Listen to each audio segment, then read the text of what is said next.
नमस्कार, मैं हूं विनोद महला। आप देख रहे हैं दा मुद्दा। हरियाणा में भारतीय जनता पार्टी की सरकार 2014 में आई।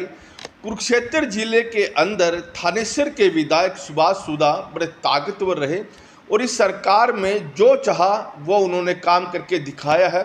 बेशक वो अब 3-4 महीने से मंत्री बने हो, लेकिन उससे पहले अगर कुरुक्षेत्र जिले में किसी विधानसभा से भारतीय जनता पार्टी कोई विधायक मंत्री बना हो, उससे ज़्यादा सुभाष सुधा की चली है। और कई ऐसे मामले भी देखे हैं जहां पर बैकफुट पर मंत्री गए हैं, ना कि विधायक सुधा। खैर, अब तो सुधा राज्य मंत्री बन गए हैं और उनके खासम खास मित्र नायब सिंह सैनी मुख्यमंत्री हैं। ऐसे में अब बहुत सारे लोगों को लग रहा है कि नायब सिंह सैनी के मुख्यमंत्री बनने के बाद सुभाष सुधा की थानेसर विधानसभा से टिकट कटने वाली नहीं है। लेकिन इस सब के बावजूद उनके प्रतिद्वंदियों ने थानेसर विधानसभा में सुभाष सुधा के खिलाफ बिगुल बजा दिया है। और बिगुल बजाने वाले 1-2-3 नेता नहीं हैं, बल्कि आधा दर्जन से ज़्यादा नेता हैं। और अब जो प्रमुख नेता हैं वो जय भगवान शर्मा डीडी हैं, जिन्होंने खुले तौर पर सुभाष सुधा के खिलाफ बिगुल बजाया है। तो देखिए, जय भगवान शर्मा डीडी और विधायक सुभाष सुधा दोनों की जो राजनीति रही है, तू डाल डाल मैं पात पात, यही रही है। दोनों कभी इंडियन नेशनल लोकदल में हुआ करते थे, वहाँ भी नहीं बनती थी। उसके बाद सुभाष सुधा कांग्रेस पार्टी में आ गए थे और थोड़े दिनों के बाद जय भगवान शर्मा भी कांग्रेस पार्टी में आ गए और जय भगवान शर्मा यहाँ कांग्रेस पार्टी के जिला अध्यक्ष बन गए। लेकिन जब 2014 में ऐसा लग रहा था कि भारतीय जनता पार्टी की लहर है, केंद्र में बीजेपी की सरकार आ गई है, तो सबसे पहले जय भगवान शर्मा ने कांग्रेस पार्टी से उड़ान भरी और वो भारतीय जनता पार्टी में आ गए। ऐसा माना जा रहा था कि जय भगवान शर्मा को टिकट मिल जाएगी, लेकिन इसी बीच सुभाष सुधा ने भी कांग्रेस पार्टी से उड़ान भरी और वो भी भारतीय जनता पार्टी में आ गए थे। तो देखें, यहाँ जो प्रोफाइल थी सुभाष सुधा की मजबूत थी। कई बार वो यहाँ से पार्षद रहे हैं, चेयरमैन रहे मार्केट थानेसर नगर परिषद के, और उनकी पत्नी भी चेयरपर्सन रही है। ऐसे में भारतीय जनता पार्टी से सुभाष सुधा टिकट लेने में कामयाब रहे। हालांकि जय भगवान शर्मा यहाँ से टिकट की मांग कर रहे थे, लेकिन पार्टी ने उनको टिकट पिहोवा दी।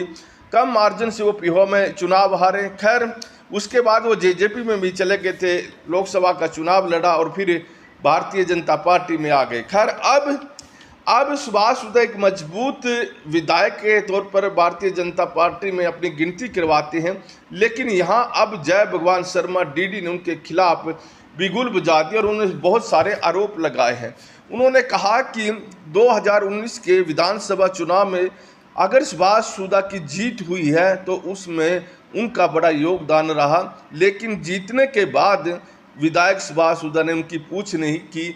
यहाँ तक कि कहा कि विधायक सुभाष सुधा के ड्राइंग रूम में 2 खाने हैं, एक में अपने खास लोगों के साथ बात करते हैं और दूसरे खाने में बहुत सारे लोग बैठे रहते हैं, उनको घंटों इंतज़ार करना पड़ता है, तब जाकर उन्हें सुभाष सुधा के साथ मिलना होता है। तो देखिए, जो डीडी शर्मा के बहुत सारे आरोप है, उन्होंने कहा कि देखिए, अब वो राज्य मंत्री बन गए और राज्य मंत्री बनते ही उनके बेटे को युवा मोर्चे का जिला अध्यक्ष था, उस पद से हटवा दिया। यह काम सुभाष सुधा ने किया है। तो इस तरह से देखें, उन्होंने कहा कि सीआईडी की जो रिपोर्ट है, उस रिपोर्ट के अनुसार सुभाष सुधा 30,000 वोटों से हार रहे हैं और उनकी हार निश्चित है। हालांकि भारतीय जनता पार्टी को अब गुजरात फार्मूला अपनाना चाहिए।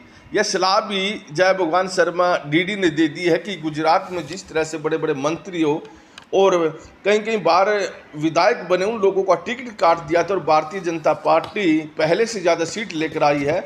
इसी तरह हरियाणा में भी यह फार्मूला लागू होना चाहिए और ऐसे विधायक, ऐसे मंत्रियों का टिकट कटना चाहिए जो जनता के बीच में नहीं रहे और जनता में उनके प्रति नाराज़गी है। और सुभाष सुधा के प्रति भी जनता में खासी नाराज़गी है, इसी कारण से वो 30,000 वोटों से हार रहे हैं। इस तरह के आरोप उन्होंने लगाए हैं। जय भगवान शर्मा डीडी ने कहा कि वो आरएसएस के नेताओं से मिले थे और उनसे बताया कि देखिए, उनके बेटे को तो युवा मोर्चे का जिला अध्यक्ष भी रहने नहीं दिया। और इतना परिश्रम उन लोगों ने किया है, उनको तो चेयरमैन नहीं मिलनी चाहिए थी, लेकिन चेयरमैन नहीं क्या, ये छोटा सा टुकड़ा मिला हुआ था, छोटा सा पद मिला हुआ था, उस पद से भी उनके बेटे को हटा दिया है। खैर, शर्मा ने कहा कि देखिए लोकसभा का टिकट भी मेरा था और यह टिकट कट गया है। और साथ साथ में जन जागरण अभियान के तहत वो ब्राह्मण कार्ड भी खेल रहे हैं और कह रहे हैं कि देखिए देवेंद्र शर्मा ब्राह्मण विधायक बने थे 1977 में और कितना समय बीत चुका है, अब तक कोई ब्राह्मण यहाँ से विधायक नहीं बना। हालांकि बीच में कईयों ने प्रयास भी किए, लेकिन उन्होंने तो लोकसभा का चुनाव भी लड़ा था, लेकिन ब्राह्मणों ने साथ नहीं दिया। खैर, उम्मीद यही कर रहे हैं कि डी शर्मा किसी भी तरह से वो सुभाष सुधा को घेरते रहे। उनकी दो प्लानिंग नजर आ रही है जन जागरण अभियान के तहत।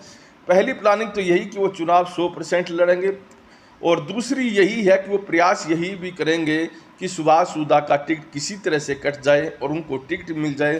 तो देखिए और कौन कौन से नेता हैं जो जय भगवान शर्मा डीडी की तरह विरोध कर रहे हैं विधायक सुभाष सुधा का।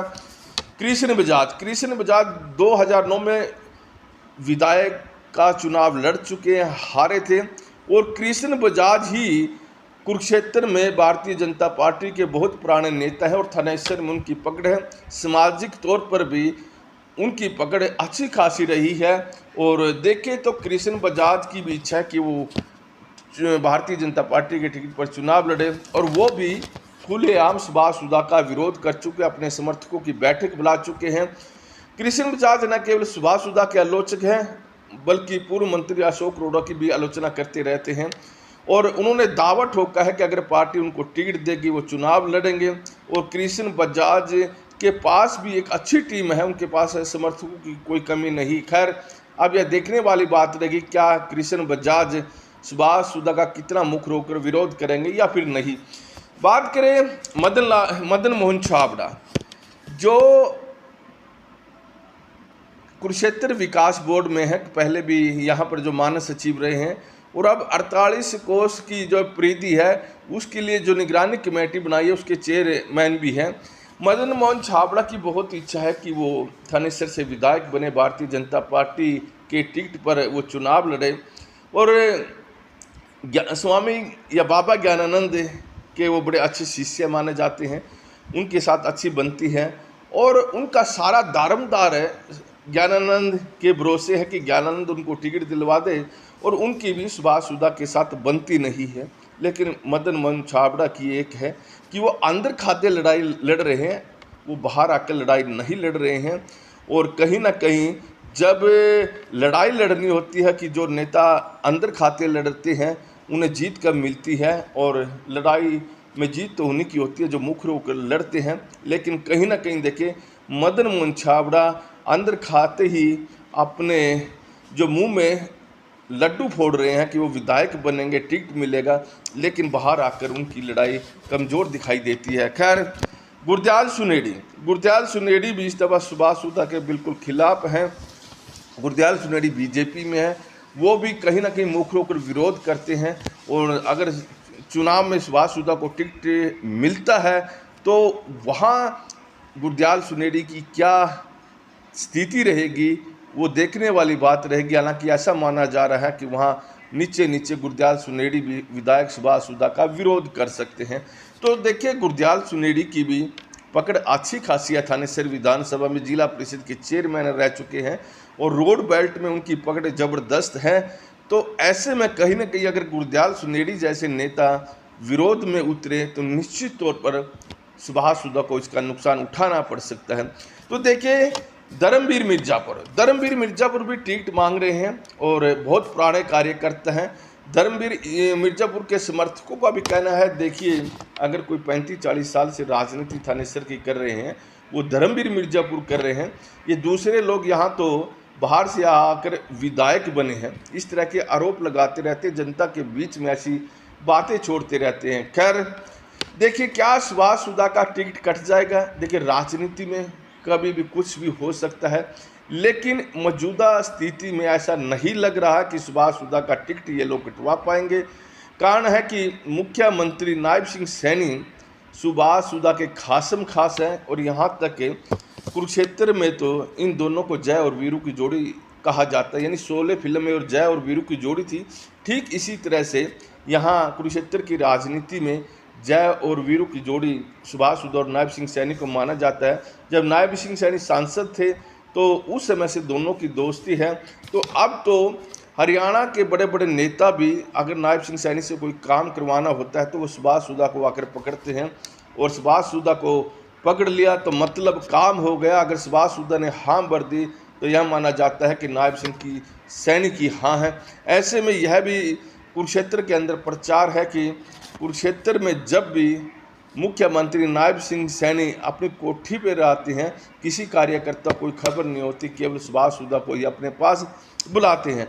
ऐसे में इतनी मजबूत स्थिति में सुभाष सूदा है नायब सिंह सैनी के साथ, तो कैसे टिकट कट जाएगा। हालांकि यह भी बात है, कुछ लोगों का कहना है कि ये भारतीय जनता पार्टी है और भारतीय जनता पार्टी में कब क्या हो जाए कुछ पता नहीं होता है।